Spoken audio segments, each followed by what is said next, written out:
Hello all YouTubers, I'm the Weather Dude. Welcome back to my YouTube channel. Thank you all for tuning back into this Fall 2020 discussion number 1 for July 6, 2020. Before I get on with today's video, however, I would ask that every single one of you please smash that subscribe button and ring the bell notifications. Thank you guys so much for 600 subscribers. Let's get to our next goal of 700 subscribers and to our next long-term goal of the big 1,000. So please smash that subscribe button and ring the bell notifications, as well as watching the whole video. Both of these things really do support my channel, and watching the whole video, it's a win-win. You get the best part of the content, and I get the watch time, which I really do need for my channel. And please also like and share this video. Thank you. Now let's get on with today's video.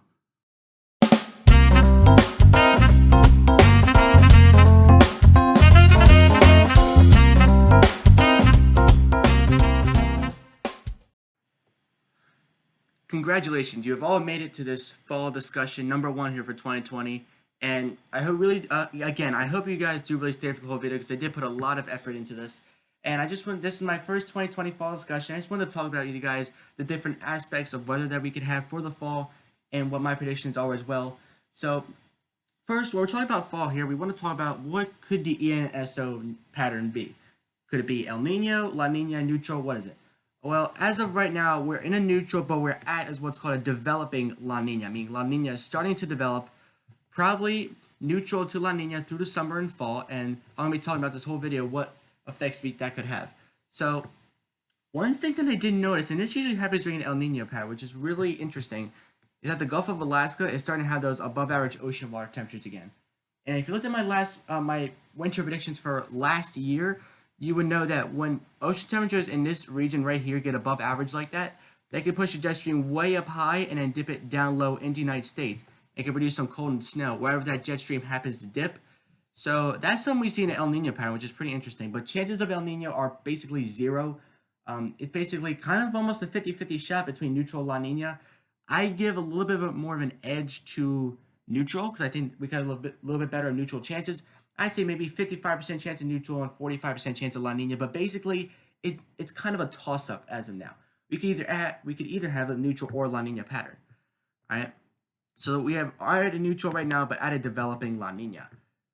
All right, so the first aspect that we're talking about fall is hurricane season, because basically almost the entire autumn season we can see hurricanes, with the exception of being, if you go by like the seasonal scale, fall technically lasts through like the first half of December, so we can't really see tropical systems then. We can, but it's very rare.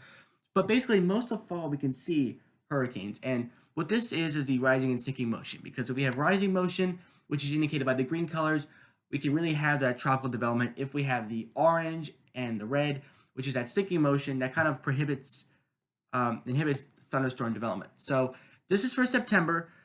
And you can see much of the Atlantic, except for the tropical Atlantic, basically average. All right, we don't really have rising air. We don't really have sinking air. It's kind of like that perfect average conditions. But if you look towards the Indian Ocean, we have some rising air over there. So some tropical development could be expected over there. If we head towards October, the entire Atlantic basically becomes just normal, just white, completely normal here. All right, not necessarily. We're not seeing too much sinking air, not too much rising air. It's kind of a perfect in the middle there. And by November, basically the exact same thing.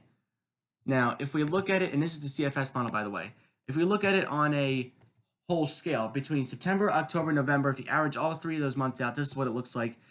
And you can see much of the Caribbean, the Atlantic, with the exception of by Africa, and much of the Northern Atlantic, the subtropical Atlantic, basically just white. So we're not going to see too much sinking air, not too much rising air. But if you look towards the Indian Ocean, we see a lot of rising air motion here, which is really good for thunderstorm development. But over Africa, which is pretty interesting, maybe some sinking air over Africa, so maybe not too much tropical development over there. That's the CFS model. If we take a look at the CANSIPS model, what did they say? Well, here's September. We're going to go on a 1 month at a time basis and then combining all 3 months and see what we get. They actually have a much different story, kind of. They have the Indian Ocean and Africa in a rising air motion, and the tropical Pacific, the North Pacific, South Pacific, like the whole Pacific in a sinking air motion. And then basically the Atlantic Ocean is pretty much just normal again. All right. So when we go to October, notice how the rising air motion starts to dwindle away a little bit, but we still have rising air motion for India there and Indian Ocean, the Philippines, while the Pacific still has sinking air motion. And sometimes, doesn't always happen, but sometimes when the Pacific has a less active hurricane season, when the Pacific has sinking air motion, sometimes the Atlantic can get rising air motion in the Atlantic Ocean. So that can happen too. By the time we head towards November here, I mean, everyone's basically average. The whole entire world pretty much is average. We have a little area by the Philippines and Australia of rising air motion, and a little area near the equator of some sinking air motion. But other than that, in terms of rising air motion or sinking air motion, everybody's pretty much normal here. All right, and we will look at it on the CANSIPS model on a 3-month basis. When we average all 3 of those months out, what do we see? And again, Africa over towards Australia through India here, rising air motion, and much of the Pacific Ocean in a sinking air motion, therefore inhibiting thunderstorm development. All right, let's shift our focus to the United States here and looking at what the CFS model predicts for this fall in terms of temperature and precipitation. Now, what I also did, and if you stick it around to the end of the video, you could see this. I did actually make a few maps of my own. I actually did create the maps from the NOAA here, and kind of seeing climatologically what will your temperature anomalies be, what will your precipitation be if we were in a neutral or a La Nina. I showed you guys these maps before. You'll recognize it once you see it. But for right now, let's take a look at the CFS model. And for September, starting out here, they say that for parts of the Tennessee Valley in the southeast, some areas right now have white color, meaning some more average temperatures. But much of the northeast, at least from their prediction, and the west, as well as the Gulf Coast here, and some above average temperatures. And keep in mind, the CFS does have a little bit of a warm bias, which means when we get closer to the fall timeframe, we're going to be having a much more accurate prediction from them. But still, I do think that is actually pretty possible. If you look towards October, look at this. The central and southern plains, even a little bit of the southeast, even in some average to slightly below average temperatures. So that's interesting for October there. By the time we head towards November, the warm, above average temperatures come back for the entire country. If we look at it on a 3-month basis, September, October, November combined, we do see that the central and parts of the southeast here, maybe some average temperatures when you combine all 3 months of September, October, and November. But other than that, much of the country looks to be slightly above average temperatures, at least from the CFS model prediction. How about precipitation? All right, starting with September, looks like the East Coast could get some above average precipitation, which is interesting for hurricane season. But they actually say that the southeast and the north central here could be in some below average precipitation. If we look at October now it completely flip-flops almost. Now the Gulf Coast and parts of the central and southern plains are in above average precipitation, while the Great Lakes and the West Coast and the Rockies are in below average precipitation. And finally, November here, some dry air possibly really starts to take hold for parts of the Gulf Coast and through the Tennessee Valley, and maybe Chicago down towards Kansas City, maybe some above average precipitation, as well as for parts of the Delmarva there. Now, keep in mind that this is just a prediction from the CFS model for now. We're going to get plenty of updates as we head through the rest of the summer, which is why this is my first fall discussion, and I'll keep you guys updated. I probably will be doing a few fall discussions, as well as maybe even a few winter discussions. Hopefully I'll start to get those in there as well. If we look at the, on a 3-month basis, combining all 3 months of September, October, November for the CFS model, the precipitation looks like this. Basically average. Pretty much the entire country, we see a few little specks of yellow, which is drier air, and below average precip, and a few specks of green, which is above average precipitation. But we do have some yellows there for the Great Lakes, which looks a little bit widespread. So maybe the Great Lakes, which that does actually, that can happen in a neutral La Nina at times, where we can have some below average precipitation in the Great Lakes. If we look at the summary here for the ENSO status, what are we looking at here? So there is a 60% chance of neutral during the Northern Hemisphere summer. And keep in mind, we have roughly equal chances, about 40 to 50% of La Nina or neutral during the autumn and winter of 2020 to 2021. So that's why I said it's basically a toss-up between La Nina or neutral. Once we head over the next month, we start to get more updates. Obviously, things will come out a little clearer. In the past, what have we seen in the past year? So here's 2020 right there on the bottom. You can see we started out the year with a weak El Nino. We quickly fell to neutral April and May. And once the month of June, well, actually on their next update, they should fill out the June slot here. But we fell to neutral, and we could even be falling to La Nina in the future. So here's the probabilistic ENSO outlook. Wow, probabilistic. Try to say that 10 times fast. You can see, here we go. Here's September. You can see the blue is the La Nina and the gray bar is the neutral. And look how even these bars are. Pretty much almost like a 45% chance of a La Nina or a neutral. And you can see a slight, but look at the El Nino chances. They do rise as we head through next year, but El Nino chances remain very, very low. You can see actually we do have a better chance of La Nina than a neutral actually November, December, and January. And then basically it's a toss-up here by February as well. The bars, the blue and the gray bars are basically just as tall. And that means that we have pretty much an even chance of La Nina or neutral.